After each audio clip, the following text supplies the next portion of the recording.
Britain యొక్క ప్రతిష్టాత్మక Turner అవార్డును ఇటీవల ఎవరు అందుకున్నారు? జెస్లిన్ కౌర్.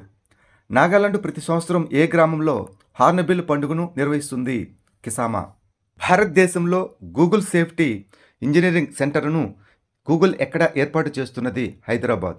ఏ రాష్ట్ర ప్రభుత్వం కొత్త కిసాన్ సేవా కేంద్రం అయినటువంటి ఆశ్రయని ప్రారంభించింది? కేరళ. భారత ప్రభుత్వం ప్రారంభించిన public distribution system supply chain optimisation tool పేరు ఏమిటి? అన్న చక్రం.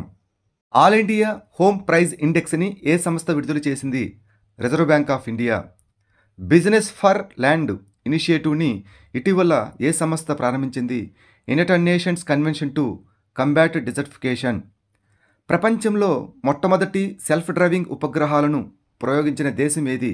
చైనా. 3 రోజుల అష్టలక్ష్మి మహోత్సవాలు ఇటీవల ఎక్కడ ప్రారంభించబడ్డాయి? న్యూఢిల్లీ.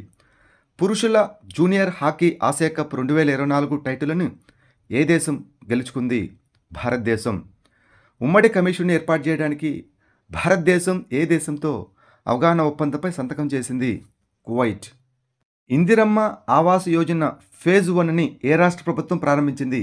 తెలంగాణ. ఇటీవల వార్తల్లో కనిపించిన పునఃసంచు 2 జల విద్యుత్ ప్రాజెక్టు ఏ దేశంలో ఉంది? భూటాన్. సరస్సు నీటి ఉపరితల ఉష్ణోగ్రతలను పర్యవేక్షించడానికి ఇంపార్ట్ అనే ఓపెన్ సోర్స్ విధానాన్ని ఏ సంస్థ అభివృద్ధి చేసింది? ఐఐటి బాంబే. భారతీయ సంకేత భాష కోసం విద్యా మంత్రిత్వ శాఖ ప్రారంభించిన కొత్త డిటిహెచ్ ఛానల్ పేరు ఏమిటి? పిఎం ఈ విద్య డిటిహెచ్ ఛానల్.